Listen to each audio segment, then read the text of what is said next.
I'll let you back in. Yeah.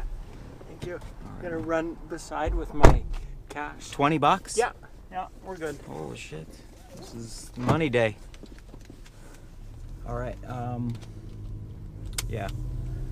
We're 10 minutes from the airport, so you're going to be happy. We're in good time. That's cool. Are you recording? Yeah. I turned it on.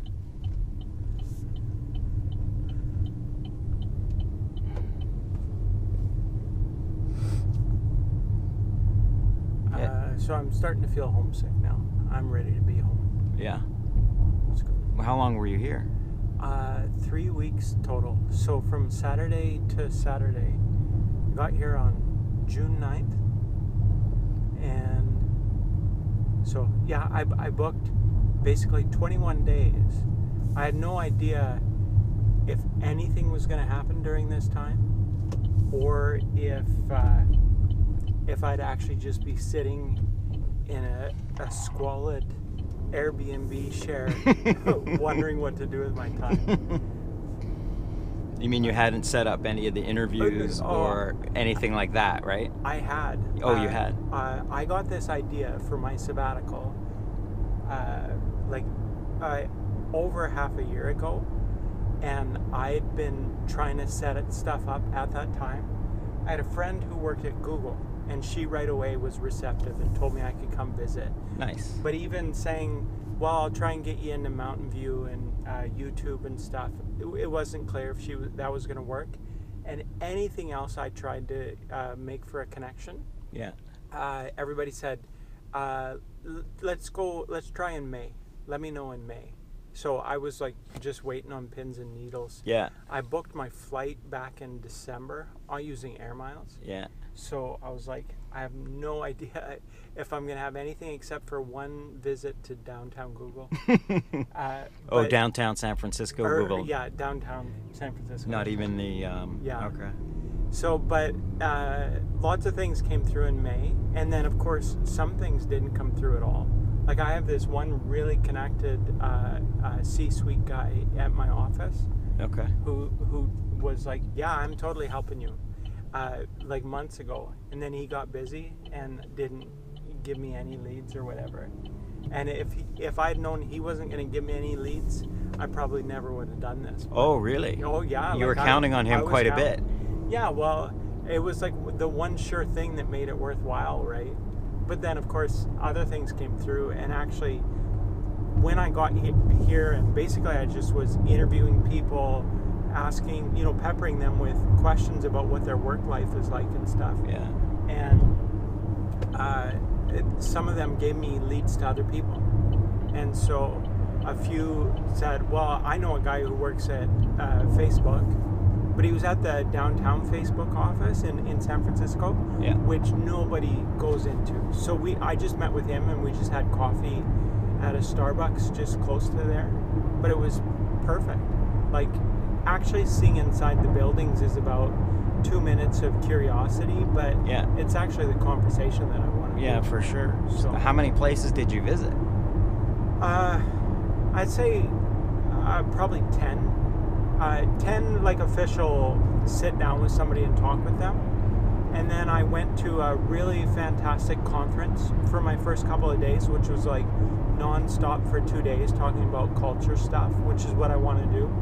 It just happened to be on at the same time, so I got my employer to pay for that and for a hotel for a couple of days. So that was a good start to the week. Yeah. And I got a visit lead out of that, so it was cool. And then I went to a few other like Eventbrite sort of things or free visits. Yeah. Went to a couple of baseball games. That's like the only thing I really... Well, I guess I paid for baseball games and I paid for the Computer History Museum, but I did this pretty much on the cheap. Nice. I mean, my family was pretty nice to let me have all this time away from, like, I being very selfish, but I didn't want to spend all the family money too. You found pretty good accommodations, reasonable accommodations as well.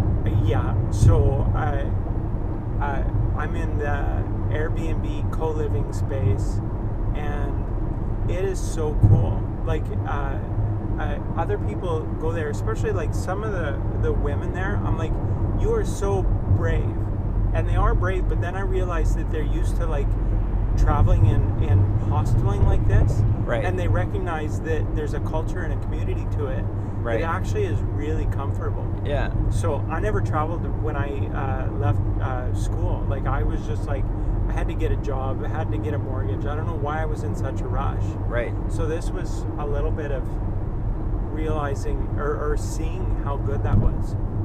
So that was super fun. Just staying there. I mean, I didn't stay, or like, I didn't spend my evenings playing board games there very much, but I did play once. They do play board games, don't they? Yes. Did you get to play foosball? I went and turned the handle on that foosball. Yeah.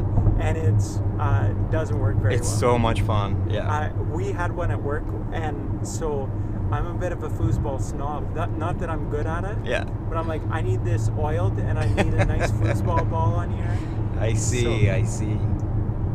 I would have liked to have practiced a rollover, but Well, back to this culture thing.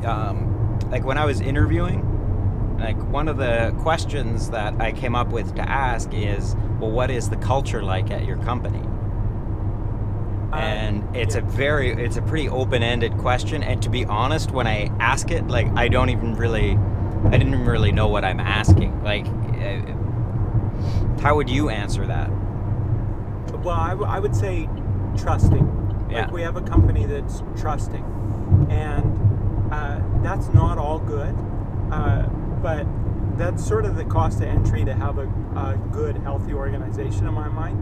And what I saw at a lot of these organizations is that they have that trust or some version of it that's gotten them to be successful. Right. So I'll pick on my organization and say that we don't have enough support systems and structure to trust people and give them the space to be successful. It's a very open-ended sort of fend for yourself trust, and that can be fantastic when you're small or when you have somebody who's just like really entrepreneurial like that. It encourages entrepreneurism, but which is great in an organization, but it's not always the right place for people, especially if they haven't had any practice with it or whatever. Interesting. Yeah. Did you meet with anybody from Amazon while you were down here? No. Okay. No, They have a very interesting culture, from what I understand. I do, the little bit that I know about Amazon, my sense is that it's really, well, maybe I just say hardcore to start with. That's not a helpful word though, but it seems like it's really competitive, and it's a great business model, and I'm sure that it's a really meaningful place to make delivery at, but I think it's like really penny wise. Like it's really well focused. I can tell you that from an outward facing point of view or inward facing point of view, if you want to do business with Amazon and you go there, say, to have meetings with Amazon, it's like they could either maybe you'll end up having business with them, or perhaps they will become your competitor. They're a shrewd company because they have the ability to do what they want, right? Yeah. But from the conversations that I've had with people from Amazon in my car, the culture there is very much entrepreneurial. They will give people a lot of rope to try out new things. Yeah. And I think they can afford to do that, right? They have so much capital that they can afford to try things and fail. But that is maybe a good example of the culture in Amazon. Google has some fantastic research that says the number one most important thing for an effective team is psychological safety, which is to say that you feel comfortable to say what you believe, or you can share your reaction, and you don't have to temper it or plan what you're going to say or worry about what somebody else is going to say or whatever. Right. I understand that very much, for sure. some of those places that are hyper competitive or whatever, I worry about the psychological safety aspect. Sure. But at the same side, or same continuum, at my company, we're like trusting, and there's tons of psychological safety if you're talking directly with the CEO. Yeah. He's fine with you trying whatever. Yeah. But what happens is we get so big, and there's so many layers between you and the CEO that there's people that have their oin freedom in the middle somewhere. Yeah. And they choose to be hardcore, or they choose to be micromanagers or whatever. And so you have whole clusters of people that are not feeling psychologically safe because of just their particular local environment or whatever. Interesting. Are you international? Well, we officially, almost all of our sales are in the U.S. and Canada. No. Airport-wise. Yes, international. Okay. Yes, please. Air Canada, I'm guessing. Air Canada, that's correct. But yeah, my company is sort of international. They are international. Not that you were asking. No, but that's a good question to ask. You started in Canada, I'm guessing. Yeah.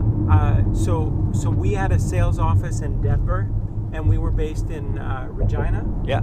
And we acquired or merged with our biggest competitor, who had a development office in Manitoba and a sales office in North Carolina. Oh, wow. So we closed up our Denver office.